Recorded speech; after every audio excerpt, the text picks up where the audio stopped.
Hello friends, welcome to my YouTube channel Sanskrit classes with doctor Sushila. आज हम इस video में समास के बारे में पढ़ेंगे जो आपके टीचर से रिलेटेड सभी प्रकार के एग्ज़ाम में ज़रूर पूछा जाता है, चाहे वो HTET हो, चाहे CTET हो या RTET हो या UP TET।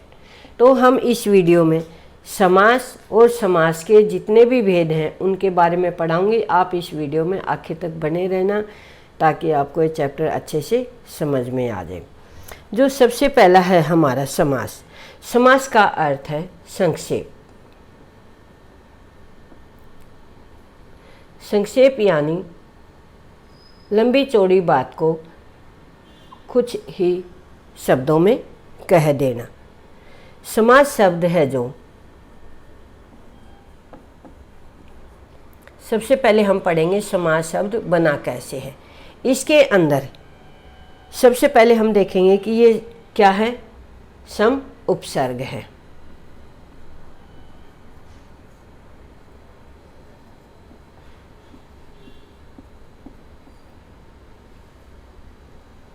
उपसर्ग है, फिर अस धातु है,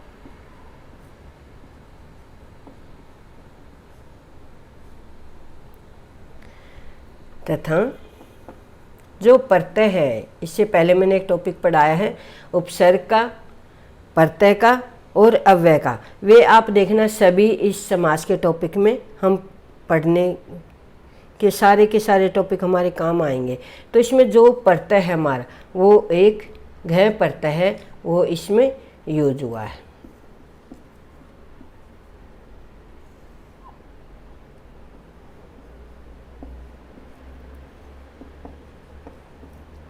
अब आप देखिए, ऐसे पढ़ेंगे हम सम प्लस अस प्लस गै प्रत्यय, क्या बन गया हमारा समास। ये हमारे समास की उत्पत्ति है कि समास शब्द कैसे बना है, ये आपको समझ में आ गया होगा। फिर हम पढ़ते हैं इसके अंदर समास की परिभाषा कि समास किसे कहते हैं। जब समास की परिभाषा है जब दो या दो से अधिक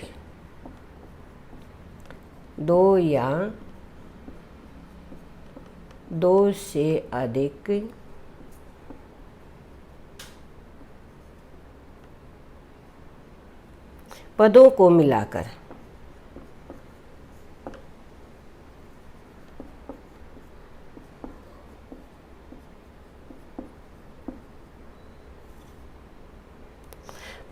एक शब्द बना दिया जाता है,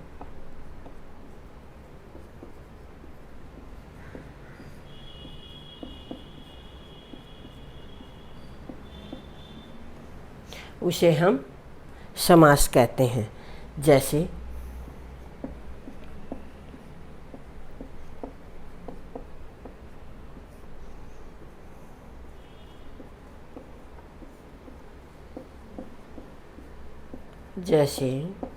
अब इसका एग्जाम्पल देखेंगे कि कैसे है ये। जैसे पीताम्बर, ये हमारा एक शब्द है। अब हम इसका ये बनाएंगे विग्रह। पीतानी,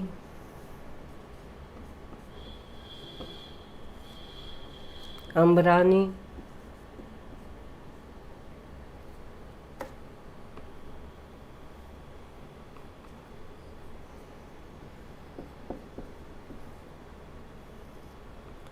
यस्य से, ये हमारा हो गया विग्रह।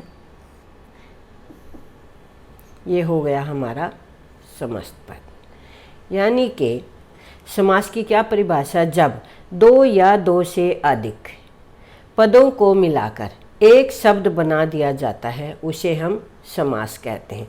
जैसे मान लो यहाँ पर कितने शब्द, 1 2 3 4 ज़्यादा हैं, तो उसका एक शब्द हमारा क्या बन गया, पीताम्बर। तो समास की परिभाषा आपको अच्छे से समझ में आ गई होगी।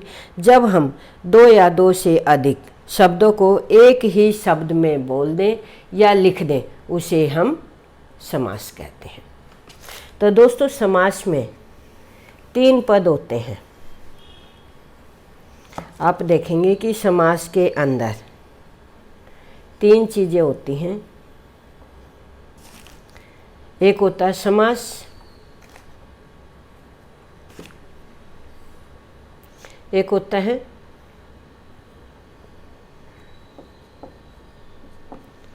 समस्त पद, एक होता है विग्रह। जैसे हम संधि में संधि विच्छेद संधि ऐसे पढ़ते हैं, इसी तरह से हमारे समास में भी 3 चीज़ें होती हैं। एक समास का नाम होता है, यहाँ पर समस्त पद होता है। जैसे हमारा अभी एक शब्द था पीताम्बर, तो उसका विग्रह हमने क्या बनाया था,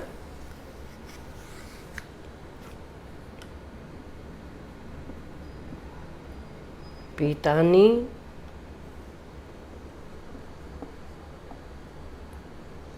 अम्बरानी। यहाँ पर आएगा नहीं, मैं इसको आगे से शुरू करती हूँ थोड़ा सा।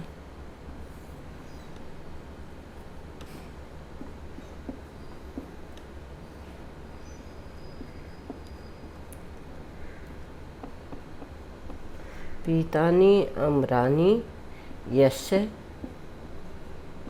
से, यानी कि पीले वस्त्रों वाला या जिसके पीले वस्त्र हैं, तो उसको हम कहेंगे विग्रह। ये समस्त पद हो गया, ये हमारा समास का नाम हो गया।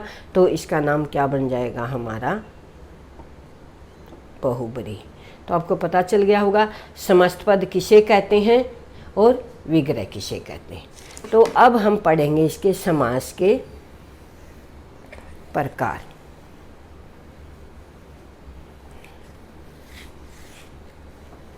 आप एक एक चीज़ इसको अच्छे से समझते जाना, क्योंकि जहाँ कहीं भी कुछ छूट जाता है वहीं हमारी गलती हो जाती है, फिर हमारे नंबर भी अच्छे से नहीं आते। फिर हमारे समास के प्रकार, यानी कि समास कितने प्रकार के होते हैं। दोस्तों समास के प्रकार होते हैं 6। जैसे एक श्लोक अगर आप याद कर लेंगे तो आपको सबसे आसान रहेगा ये, क्योंकि इसके अंदर ही सारे समास के नाम आ जाते हैं। द्वंद्व अस्मि,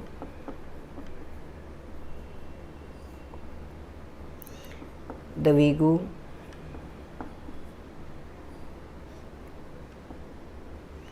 अपि च,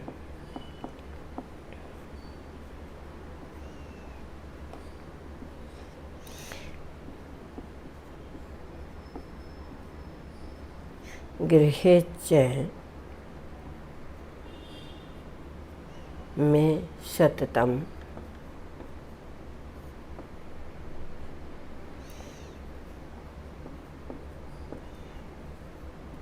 अब आप देखेंगे कि इस श्लोक के अंदर जितने भी समास हैं सबके नाम आ जाएंगे। तत्पुरुष,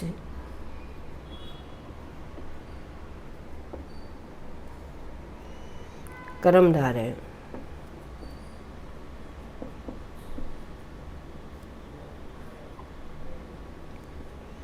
ये नाम,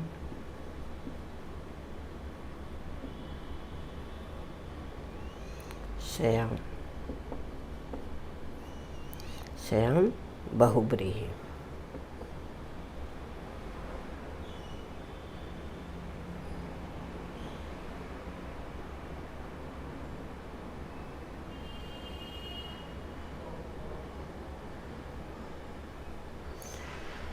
अब आप देखें इसके अंदर क्या लिखा हुआ, समास के प्रकार। उन्होंने बताया समास के प्रकार 6 हैं। कौन कौन से? द्वंद्व अस्मि द्विगु, अपि च गृहे च में सततम अव्ययी भाव तत्पुरुष कर्मधारय ये न अहम सयाम बहुब्रीहि। अब एक नाम यहाँ, एक नाम ये, एक नाम यहाँ। अब आप देखते जान कितने नाम निकले हैं। ये और ये कितने हो गए? 1 2 3 4 5 6। तो दोस्तों ये आपको याद करना, एक श्लोक याद करने से आपकी समास की जो परिभाषा वो पूरी हो जाएगी। इसी के अंदर आपको समास के नाम भी याद हो जाएंगे। द्वंद्व अस्मि द्विगु अपि च गृहे च में सततम अव्ययी भाव तत्पुरुष कर्मधारय ये न अहम सयाम बहुब्री। तो आइए अब इसके हम जो समास के प्रकार हैं मैं एक एक करके आपको समझाती हूँ। देखो सबसे पहले उसमें क्या आया?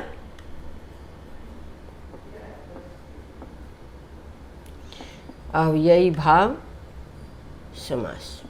पहले हम इसके पूरे 6 के 6 नाम लिखते हैं। दूसरा हमारा, दोस्तों आपको इस समास के नाम भी लिखे आने चाहिए, क्योंकि जब एग्जाम में पूछते हैं विग्रह दिया होता है या सब कुछ दिया होता है तो उसमें समास के नाम भी पूछ लेते कि द्वंद्व है या इस मात्रा को और कुछ गलत तरीके से भी लिख देते हैं। तो आपको इसके नाम भी लिखे होने चाहिए कि किस तरह से हम द्विगु समास लिखते हैं, किस तरह से बहुब्री लिखते हैं, इस तरह से। तीसरा हमारा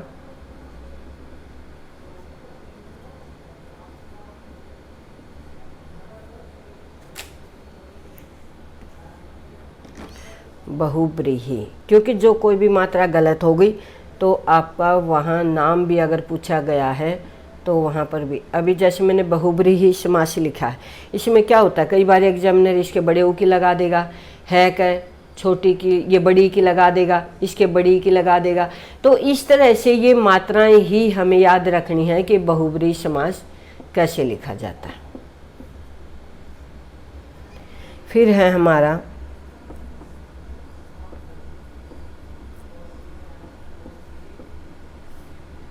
तत्पुरुष समास।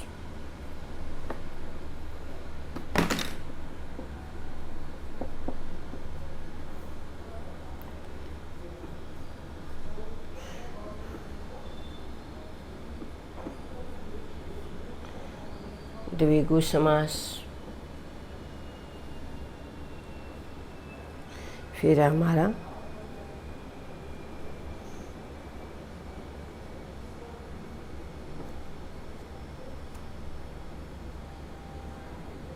कर्मधारय समास। अब देखो दोस्तों, कहने के लिए तो ये क्या है, नाम है ये हमारे समास के सारे। लेकिन अभी हम देखेंगे कि कुछ समास ऐसे हैं जो तत्पुरुष समास के भेद हैं, इसी के अंदर हैं। जैसे तत्पुरुष समास है, ये द्विगु तत्पुरुष और कर्मधारय समास, ये दोनों, और एक न तत्पुरुष, ये सारे तत्पुरुष के ही भेद हैं। एक ये और एक ये। लेकिन कहने के लिए जब ये पूछा जाता है कि समास कितने प्रकार के हैं तो हम इसके समास के नाम जो है ये प्रकार 6 ही बताते हैं। तो आइए अब हम शुरू करते हैं अविभाव समास से कि अविभाव समास किसे कहते हैं। अब दोबारा से पढ़ ले, समास के नाम कितने हैं? 6 हैं। अव्ययी भाव समास, द्वंद्व समास, बहुब्रीहि समास, तत्पुरुष समास, द्विगु समास, कर्मधारय समास।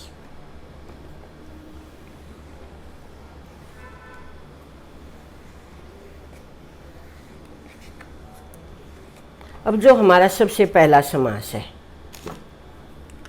उसके बारे में पढ़ेंगे हम। अव्ययी भाव समास।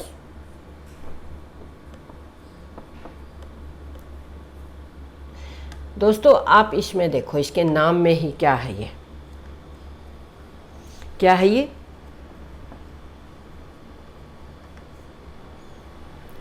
ऐसा समास जिसके अंदर हम क्या करते हैं, जब देखते हम समास का समस्त पद जो भी वर्ड होता है उसके अंदर पहला शब्द या तो हमें अव्यय मिलेगा या उपसर्ग मिलेगा। अव्ययी भाव समास की सबसे अच्छी और पहली पहचान ये है कि जो भी शब्द होगा उसके या तो अव्यय मिलेगा या उपसर्ग लगा मिलेगा, तो उसको हम तुरंत समझ लेते हैं कि ये हमारा अविभाज्य समास है। फिर जो भी अव्यय और उपसर्ग है उसके अर्थ के अनुसार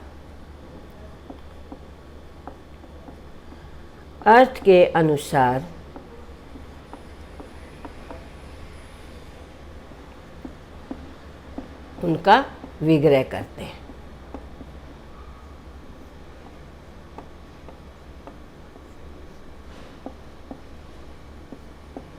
इस बात का आप ध्यान रखना कि सबसे पहला क्या होगा, जो अविभाज्य समास होगा उसकी पहचान है ये हमारी कि पहला शब्द अव्यय होगा या उपसर्ग होगा। फिर जो भी अव्यय और उपसर्ग होगा उसी के अर्थ के अनुसार उनका विग्रह करेंगे हम। जैसे अभी मैं ऐसे ही अविभाज्य समास के बारे में एक एक उपसर्ग लगे हुए जो भी शब्द हैं उनका विग्रह करके समझाऊंगी, तब आपको समझ में आ जाएगा अच्छे से। सबसे पहला हमारा उपसर्ग है हमारी उप।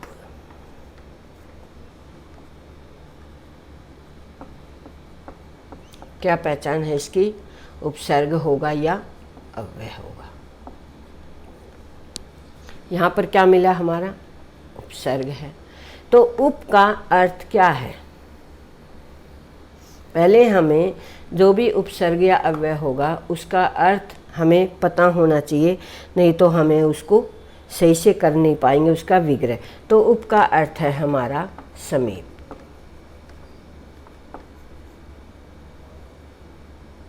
अब इसका एक शब्द है, जैसे इसको अब हम ऐसे लिखते जाएंगे, देखना आप। जैसे मैंने बताया था 3 चीज़ें होती हैं। सबसे पहला होता है समस्त पद, यहाँ पर हम लिखेंगे विग्रह, ठीक है। और समास का नाम तो ये है ही, हम एक एक कर रहे हैं, लेकिन एग्जाम में पूछा जाए तो एक लाइन और लगा लेना, यहाँ पर आप समास का नाम लिख देना। तो आइए शुरू करते हैं हम अविभाज्य समास का। जैसे पहले हमारे उपसर्ग हैं उप, इसका अर्थ है समीपम। अब हम जो भी उपसर्ग होगी उप, तो इसके जो पहला पद होगा, यानी कि पूर्व पद प्रधान होता है और उसमें षष्ठी,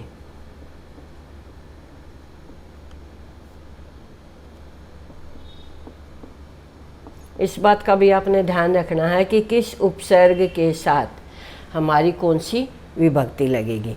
जैसे हमारी ये आ गई, उप के लिए हमारी कौन सी लगेगी? षष्ठी। जैसे उपकृष्णम,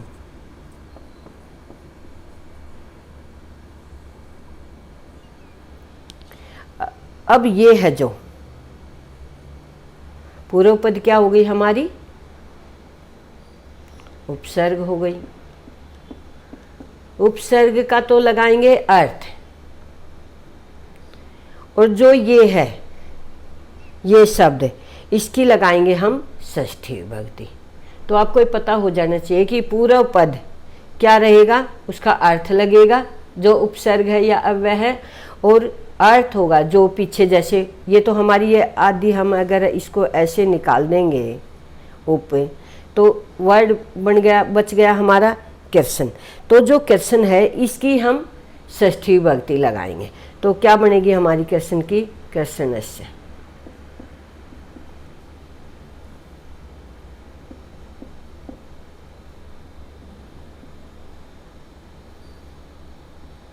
समीपम। इसी तरह से हमारा दूसरा शब्द है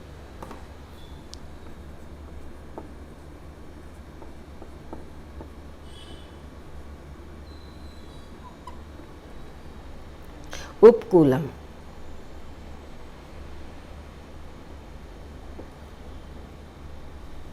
यहाँ भी उप है, यहाँ भी समीप है, तो यहाँ पर भी कौन सी विभक्ति आएगी? षष्ठी। क्या बनेगा? कुलस्य समीपम। इस तरह से आपने जो अविभाव समास है जिसमें अव्यय और उपसर्ग है पहला पद, उसको आपने ध्यान से पढ़ना है और किस शब्द का क्या बनेगा ये आपने अलग अलग से देखना है। इसलिए मैं आपको एक एक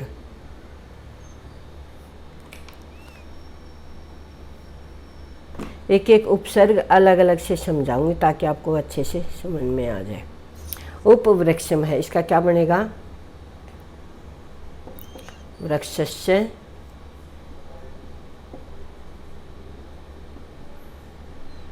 समीपम।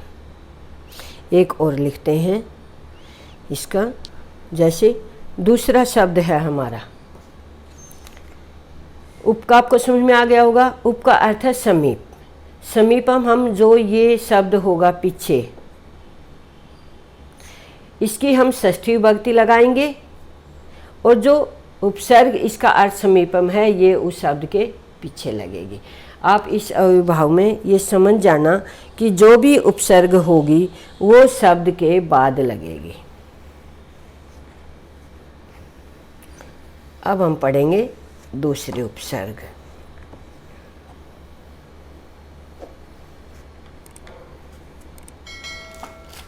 दूसरी उपसर्ग है हमारी स। इसका अर्थ है सहितम।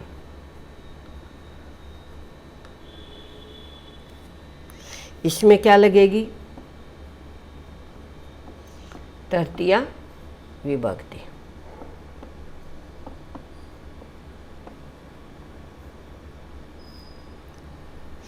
आपने अविभाव समास में क्या करना है, एक तो उपसर्ग के हिसाब से विभक्ति देखनी है और जो उपसर्ग होगी या अव्यय होगा एक उसका अर्थ आपको पता होना चाहिए क्योंकि आपने उस शब्द के अंत में लिखनी है।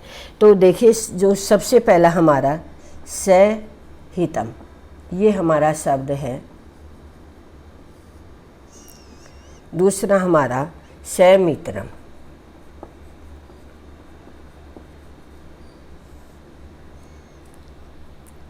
सहृदयम,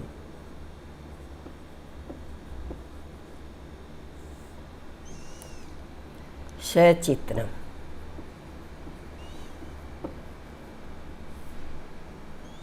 अब आप यहाँ पर देखो सभी शब्दों के साथ हमारी स उपसर्ग है, यहाँ भी, यहाँ भी, यहाँ भी। पहला शब्द हमारा सहितम, समित्रम, सहृदयम, सचित्रम। अब जो हमारे ये शब्द हैं यहाँ से, अब देखो हमारे ये क्या हैं, ये तो हमारी हो गई विसर्ग, उपसर्ग हैं ये सारी की सारी, और शब्द हैं हमारे हितम। तो क्या हो जाएगा, इन शब्दों का तृतीया विभक्ति लग जाएगी हमारी, जैसे हितेन सहितम,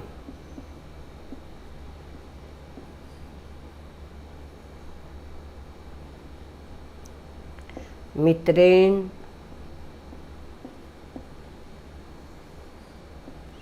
सहितम, हृदयम हृदयेन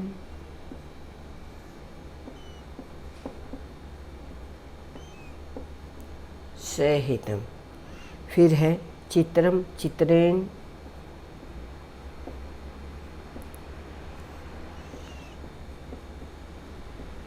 सहितम। तो अब आप यहाँ पर आपने देखा होगा कि सबसे पहले उपसर्ग है उसका अर्थ पता होना चाहिए क्योंकि उस शब्द के बाद हमने लगानी है ये, इसका अर्थ जो होगा। फिर जो से उपसर्ग है या जो अव्यय है उसी के साथ विभक्ति कौन सी लगेगी, इस बात का ध्यान रखना चाहिए। अगर हम इसका अर्थ याद कर लिया और इसके साथ हमें ये नहीं पता चली कि कौन सी विभक्ति लगानी है, तो हम यहाँ जब इसका विग्रह करेंगे तो हम इसका विग्रह सही से नहीं कर पाएंगे। तो दोस्तों जो भी समास है उसको आप अच्छे से पढ़िए ताकि आपको अच्छे से समझ में आ जाए। नेक्स्ट है हमारी, अब हम एक एक करके अलग अलग विसर्ग पढ़ेंगे, उपसर्ग, ताकि आपको अच्छे से इन उपसर्गों का अर्थ भी समझ में आ जाए और कौन सी विभक्ति किसके साथ करनी है वो भी। अब है हमारी अगली उपसर्ग अनु। अनु का अर्थ है पश्चात। जो पश्चात उपसर्ग है इसमें क्या लगेगी? षष्ठी विभक्ति।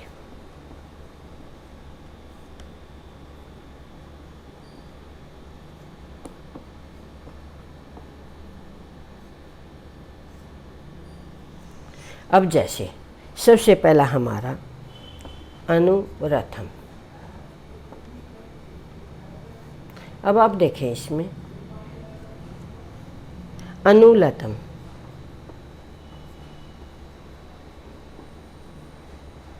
सब शब्दों के अंदर हमारी अनु उपसर्ग मिलेगी लगी हुई। अनुपदम,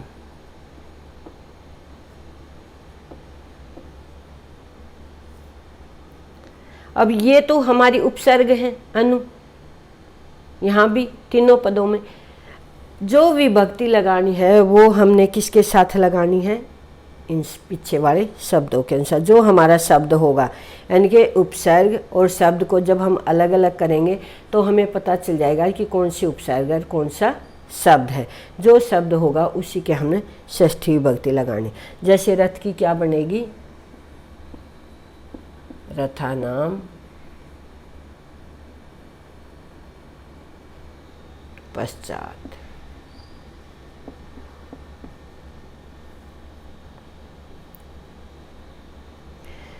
अनुलतम का बनेगा, ये स्त्रीलिंग शब्द है यहाँ पर लता, तो इसका बनेगा लताया।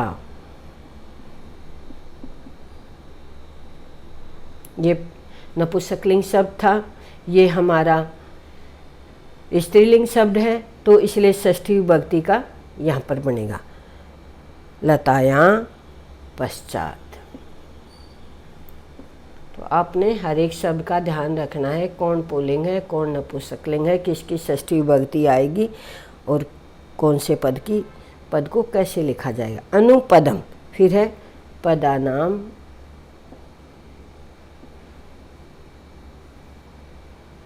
पश्चात। ये थे हमारे अनु उपसर्ग के षष्ठी विभक्ति याद करनी है और इसका अर्थ याद करना। तो दोस्तों आपको ये अच्छे से समझ में आ गई होगी। तो इसी तरह से हम अब जो 2-3 उपसर्ग हैं उनके एक एक करके मैं अच्छे से समझाऊंगी, ये आपको साथ के साथ अच्छे से याद कर लेना। इस तरह से नहीं पढ़ाना कि एक बारी एक उदाहरण बताया चलो हो गया, क्योंकि हर एक उपसर्ग के साथ अलग अलग विभक्ति लगनी है, तो इसलिए हमें हर एक चीज़ का अच्छे से ध्यान रखना है। फिर है हमारी अगली उपसर्ग प्रति। प्रति का अर्थ है विप्सा। विप्सा आप कहेंगे नया शब्द है, ये तो हमने कभी सुना ही नहीं। आप इसका अर्थ ये आपने शब्द सुना होगा, बार बार या आवर्ती, यानी कि बार बार पढ़ना। जिस शब्द की बार बार आवर्ती आती है उसको कहते हैं। जैसे देखो अभी इसके अंदर कौन सी विभक्ति आएगी? इसके अंदर द्वितीया विभक्ति लगेगी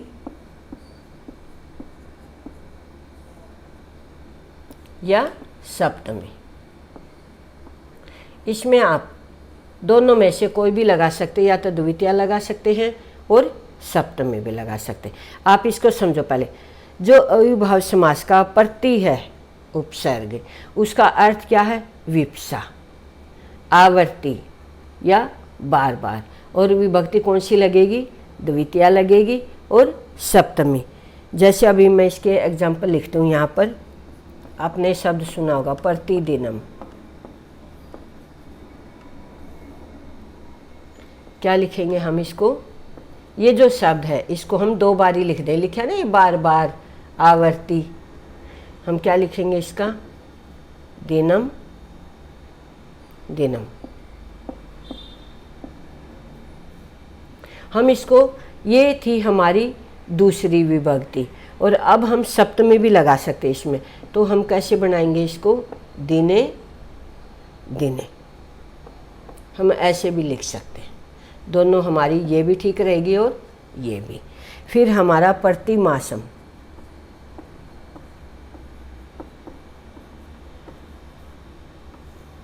क्या बनेगा इसका, मासम मासम।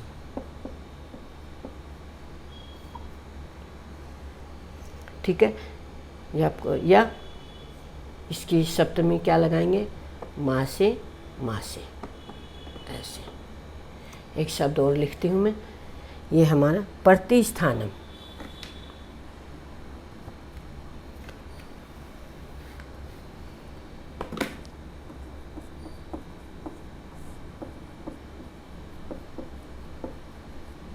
इसका विग्रह कैसे बनेगा,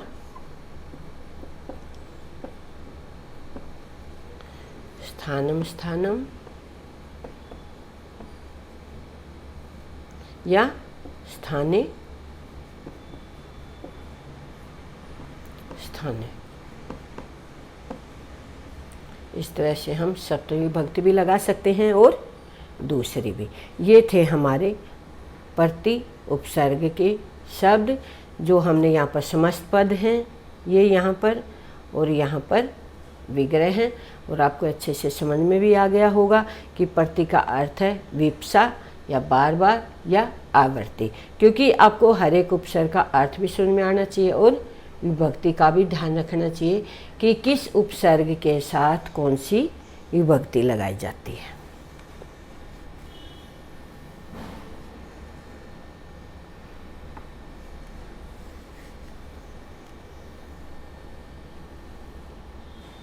अब है हमारी अगली उपसर्ग यथा।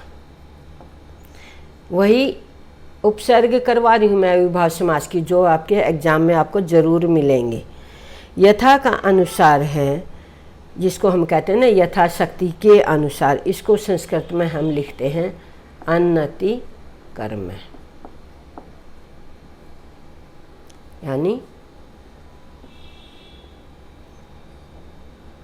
उल्लंघन न करना, इसका ये अर्थ है। यथा का संस्कृत में कहते हैं हम अन्नति कर्म, यानी जिसका अर्थ है उल्लंघन नहीं करना। जैसे हम कहते हैं कि यथा शक्ति, कि शक्ति के अनुसार काम करो वरना नहीं करना। ठीक है, तो अन्नति कर्म का है कि जो भी शक्ति है आपके पास उसी के अनुसार काम करना है, उससे बाहर नहीं करना, यानी कि उस शक्ति का उल्लंघन नहीं करना कि एक्स्ट्रा में कोई भी आपको जो भी बात बताई गई उसी का पालन करना है। तो इसमें लगेगी हमारी, कौन सी लगेगी, द्वितीय विभक्ति।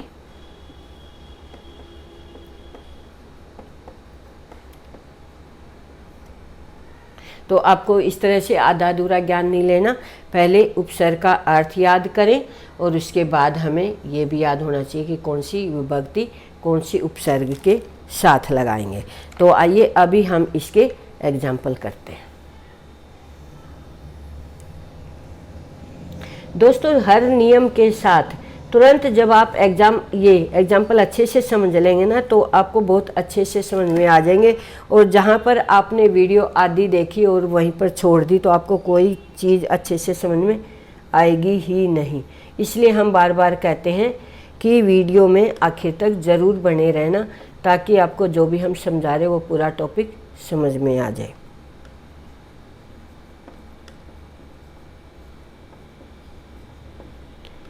यथामति, यथाविधि, यथा नियम।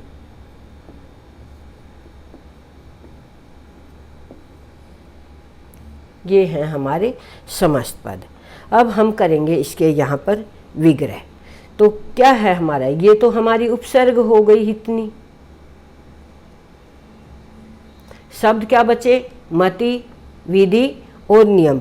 इसमें हम लगाएंगे दूसरी विभक्ति। जैसे मति का क्या बनेगा, मति मति मत्तय मतिम, दूसरी विभक्ति हो गई ये मतिम, जो शब्द बताया था यथा का अन्नति कर्म है, ऐसे लिखेंगे हम वगैरह में। दूसरा है विधि। विधि का क्या बनेगा? विधिम अन्नति कर्म है।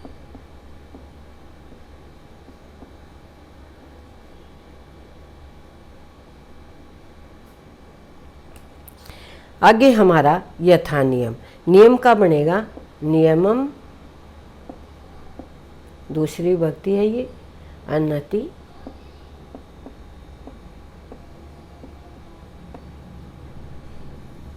तो दोस्तों ये थे हमारे यथा शब्द के जितने भी शब्द बने हैं हमारे समस्त पद, उनका समस्त पद के साथ विग्रह। यहाँ यथा है, यहाँ क्या लगाया हमने? अन्नति कर्म है। और यथा जो उपसर्ग है इसके साथ हमारी कौन सी लगी? यहाँ पर द्वितीय विभक्ति। ये आपने याद करना है इस उपसर्ग के साथ। अब अविभाज्य समास की ही एक और ये है हमारी उपसर्ग, वो करवाती हूँ। वो भी हमारे एग्जाम में ज़रूर पूछी जाती है, क्योंकि जो अविभाज्य समास है सबसे ज़्यादा इससे इसलिए आता है क्योंकि हर एक उपसर्ग के साथ अलग से विभक्ति का ध्यान रखना पड़ता है और उपसर्ग का अर्थ भी लगाना पड़ता है। इसलिए बार बार एग्ज़ाम में अविभाज्य समास से ज़रूर शब्द आते हैं। अब है हमारा अनु। अनु उपसर्ग है, इसका अर्थ है पश्चात। इसमें कौन सी विभक्ति लगेगी? षष्ठी विभक्ति। जैसे आप उपसर्ग का अर्थ लिखें तुरंत आप याद रखें कि इस उपसर्ग के साथ हमें कौन सी विभक्ति लगानी। पहले उसका अर्थ याद करें, उसके बाद विभक्ति। जैसे अनु रथम, अनुपुत्रम,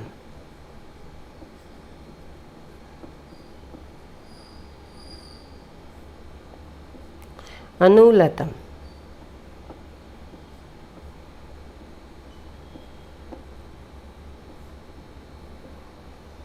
अनुपदम,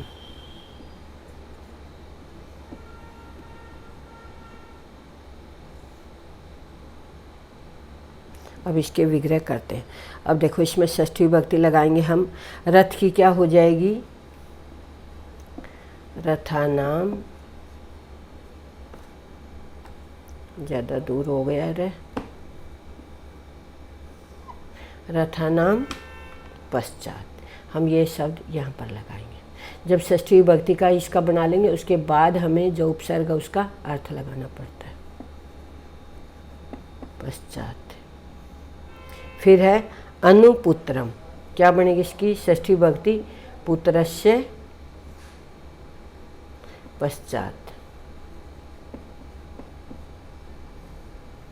फिर है अनुलतम। अनुलतम को आप देखें, ये क्या है? हमारी स्त्रीलिंग शब्द है। ये हमारा कौन सा शब्द है? स्त्रीलिंग। ये रथम क्या था? ये नपुंसकलिंग था हमारा शब्द, और ये हमारा स्त्रीलिंग है।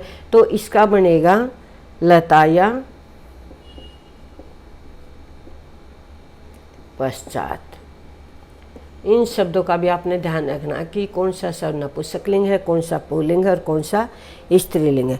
अनुपदम, ये भी हमारा नपुंसकलिंग है, तो इसका क्या बन जाएगा? जैसे रथ की बनी थी, पदानाम पश्चात।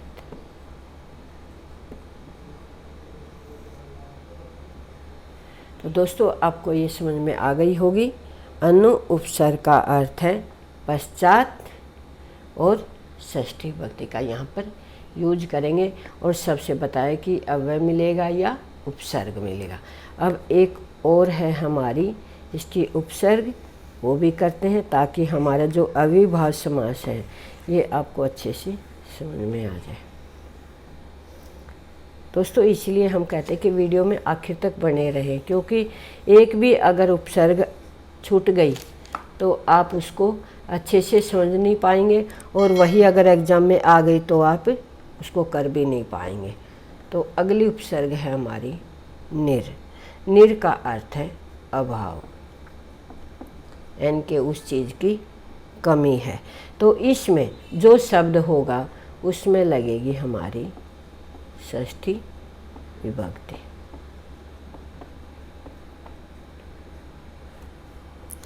जैसे निर्जनम, निर्धनम,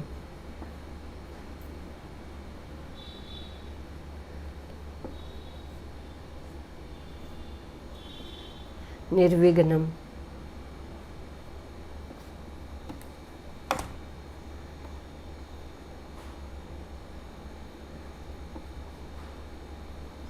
ऐसे ऐसे शब्द आ जाते हैं एग्ज़ाम में, तो आपको पता चलेगा कि किस शब्द का कैसे बनता है। इसलिए मैं वही शब्द लिखूंगी जो आपको एग्ज़ाम में आसानी से आप कर भी पाएँ और मिल भी जाए।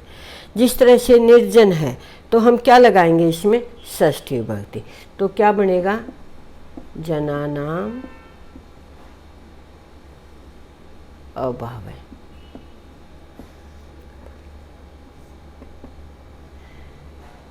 निर्धनम, जिसके पास धन नहीं होता, क्या लिखेंगे हम?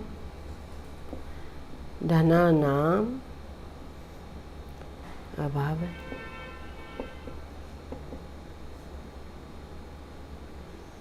फिर है निर्विघ्नम, जिसके मतलब कोई भी बाधा नहीं हो, तो हम इसका बनाएंगे विघ्नानाम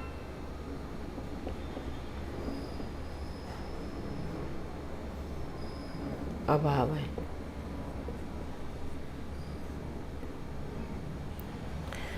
तो दोस्तों ये थे हमारे अविभाव समास के समस्त पद, विग्रह और सभी उपसर्ग। तो दोस्तों आपको हमारा टॉपिक कैसा लगा आप कमेंट बॉक्स में लिखकर ज़रूर बताइए, और आपको हमारा वीडियो अच्छा लगा हो तो अपने दोस्तों में शेयर कीजिए, लाइक कीजिए और चैनल को सब्सक्राइब कीजिए। नेक्स्ट वीडियोज़ का अपडेट पाने के लिए बेल आइकन को ज़रूर दबाएं। अगली वीडियो में द्वंद्व समास के साथ फिर हाजिर होंगे। तब तक के लिए आपका धन्यवाद।